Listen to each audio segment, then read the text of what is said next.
to set. Camera speed. Sound production, take one. Action! AKAPAD. So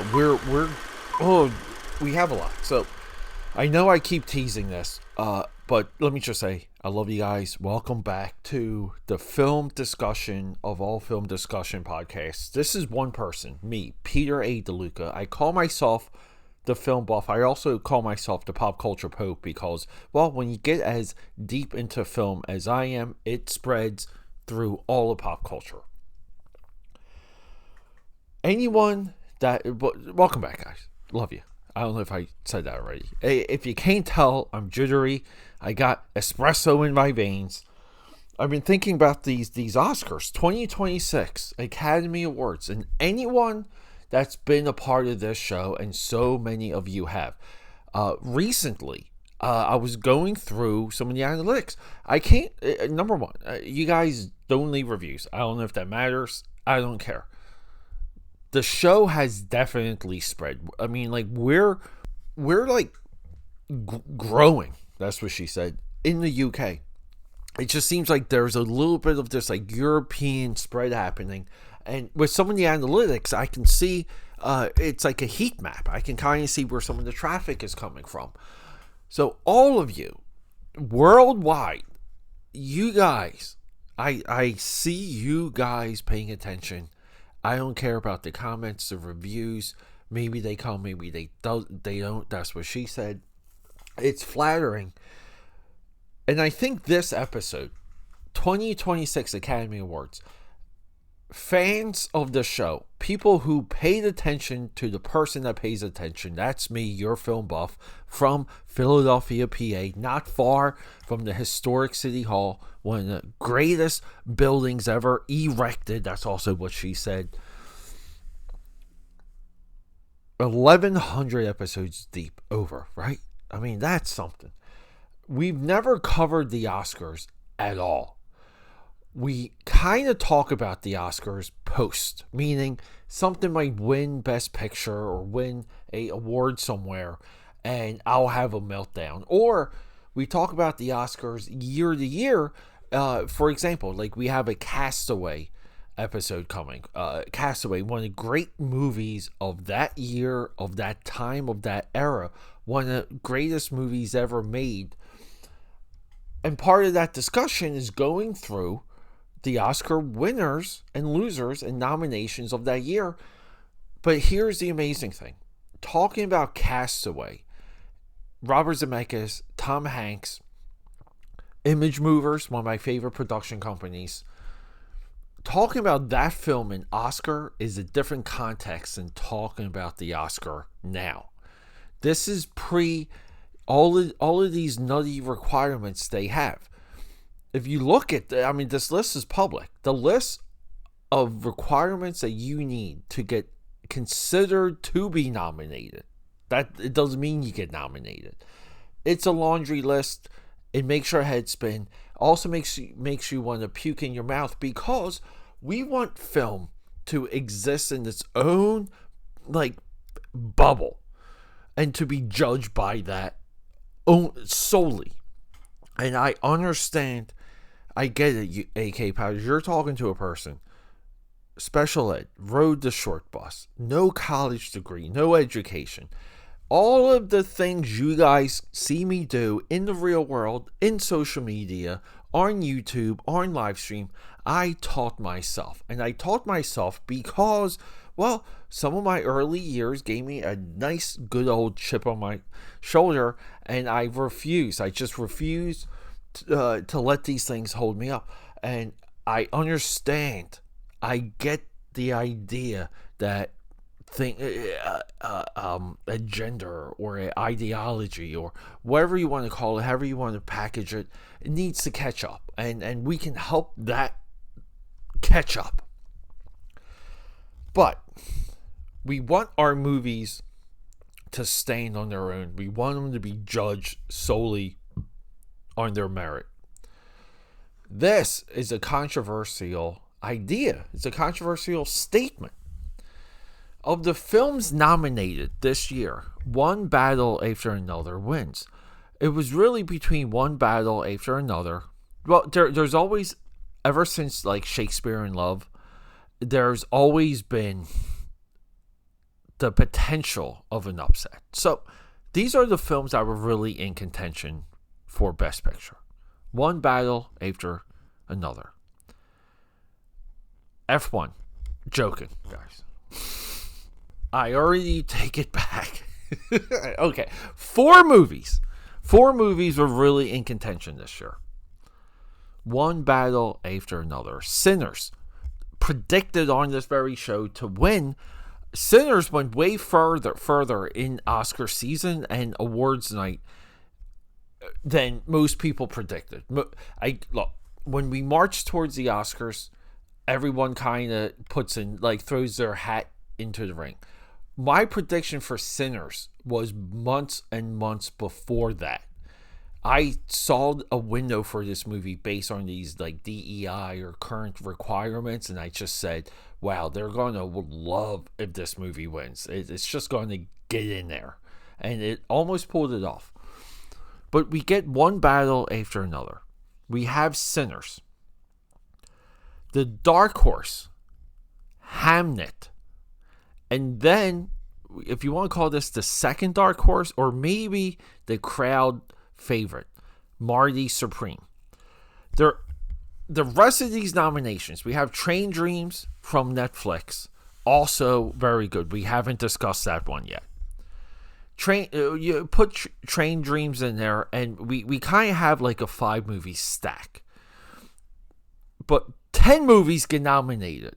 And what this does, this kind of like mixes up, it confuses the best director category, and it also bleeds into some of the other categories, because if a movie is good enough to be nominated for Best Picture, that means there has to be other nominations attached to it to give credibility to that slot. F1, Frankenstein, like 2 examples. Okay, I don't think any fantasy anything outside Lord of the Rings, because that's what makes Lord of the Rings so special, should get any technical. I mean, I get Frankenstein, I get it, guys, but I don't care. Like, I don't know. I just thought the costume designs for Marty Supreme, for example, even Hamnet, better than Frankenstein.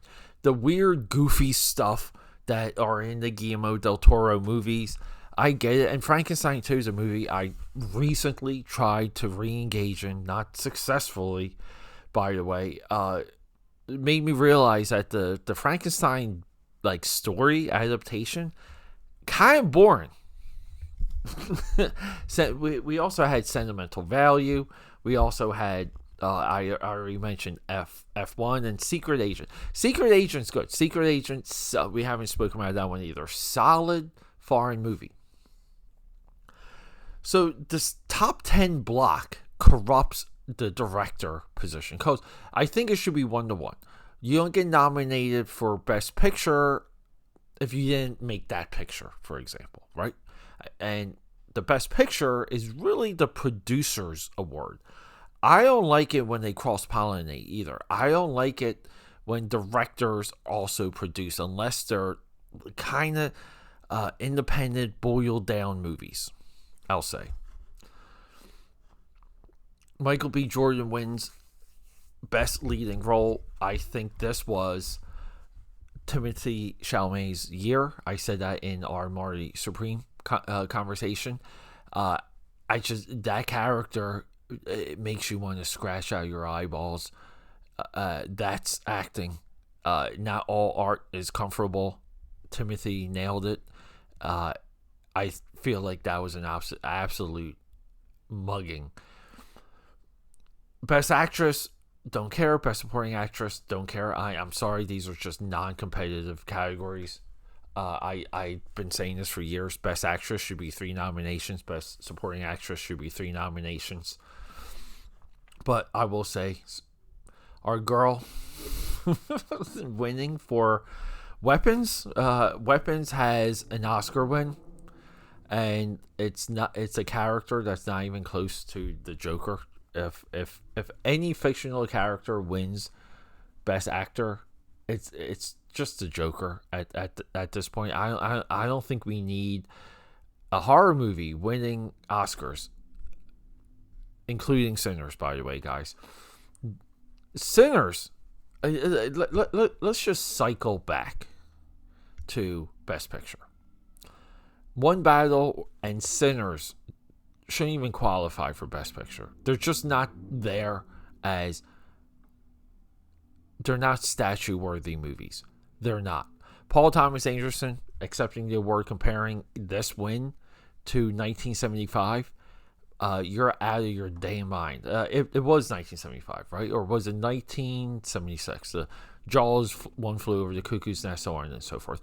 Jaws, as great as Jaws was, it ends with a explosion. That's not Best Picture, guys.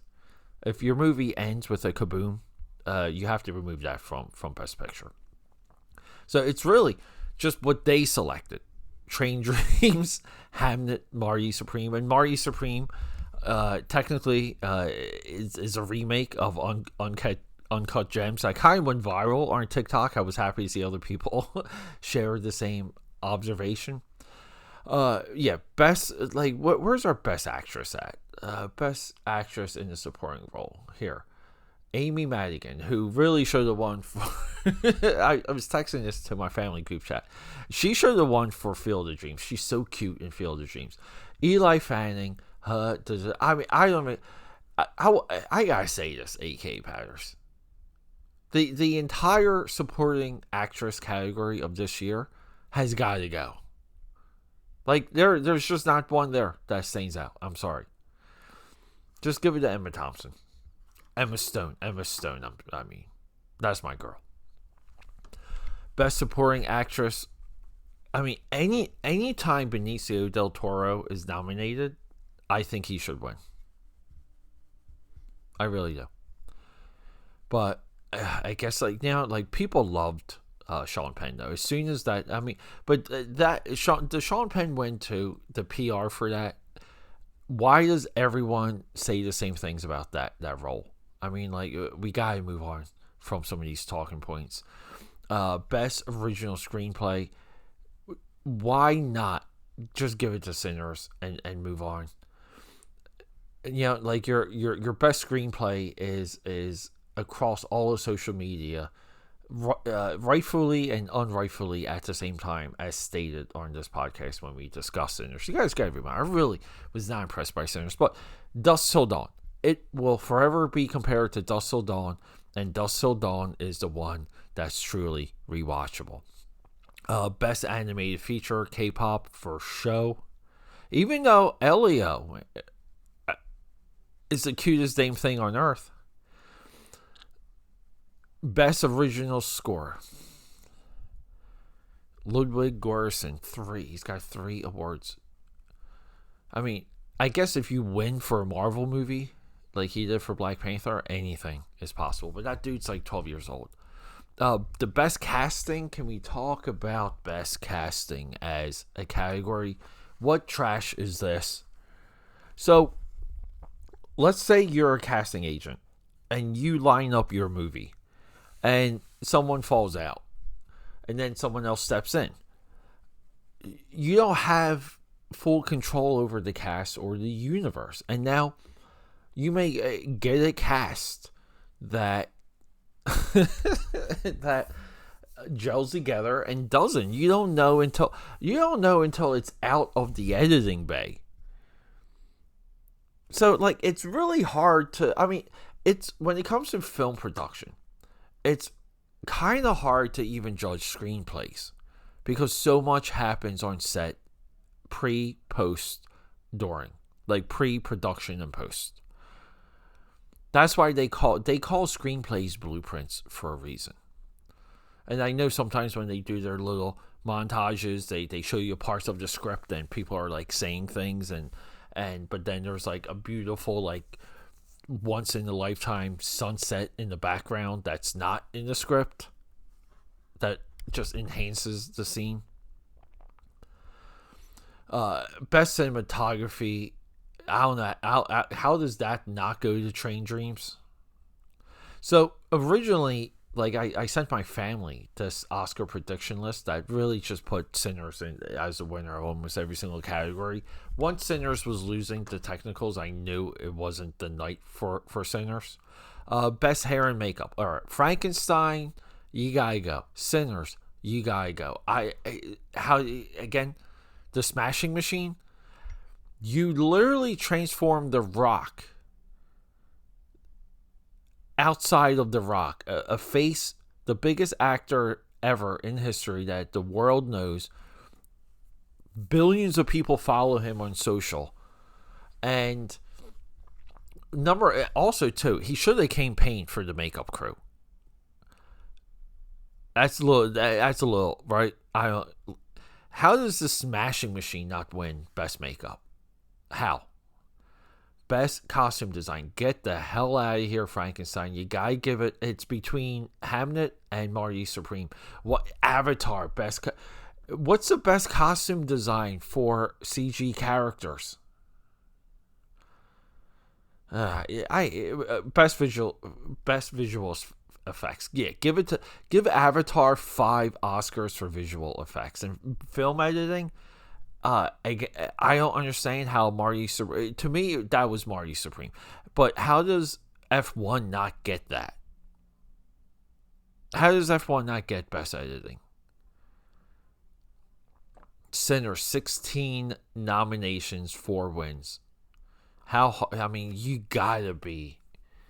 have to be a little bit pissed about that. Just if you were reading for Sinners like I was. I just wanted it to be right. Alright, AKAPADers. A little bit of an Oscar 2026 rank. Yeah, I sat down. I watched the entire show. How amazing is that? I haven't done that since, oh my god, 20 plus years. I love you guys. Rock and roll. Okay, that's a wrap.